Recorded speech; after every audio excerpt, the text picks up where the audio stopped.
செயலிழந்த இன்னைக்கு திராவிட மாடல் அரசு நடைபெற்றுக் கொண்டிருக்கிறது. அந்த பகுதியில் எடுத்தால் ஈசிஆர்ல மீனவர் சமுதாயத்துக்கு என்னென்ன வாக்குறுதி கொடுத்தார்களோ அதையெல்லாம் செய்ய தவறியது. அந்த மீனவர் மக்களை வைத்துக்கொண்டு பகுதி கழக செயலாளர் அதையெல்லாம் எழுதி வாங்க வேண்டும் என்னென்ன சொன்னார்களோ.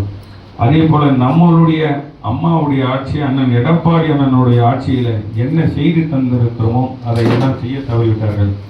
அதே போல குறிப்பாக தாலிக்கு தங்கத்தை தரல, இன்னைக்கு முதியோர் பென்ஷன் தரல, அதே போல இலவச பட்டா தரேன்னு சொல்லிட்டு தரல. இந்த கிராம நக்கத்தை நம்ம கொடுத்து கரெக்டாக இந்த புக்கில் கரெக்டாக விஓ ஆஃபீஸ்லையும் சரி தாலுக்கா ஆஃபீஸ்லையும் சரி நிர்வாகத்தில் கரெக்டாக புக்குகள் இருந்தது. இவங்க பட்டா தரேன்னு சொல்லிட்டு அவருடைய துணை முதலமைச்சர் நீலாங்கரையில் ஒரு விழா நடத்தி எல்லாத்தையும் குளறுபடி பண்ணி இன்றைக்கு அரசாங்கம் சம்பாதிக்கிறதுக்கு ஒரு வழியை பண்ணி வச்சுட்டு போயிட்டு இருக்கிறாங்க.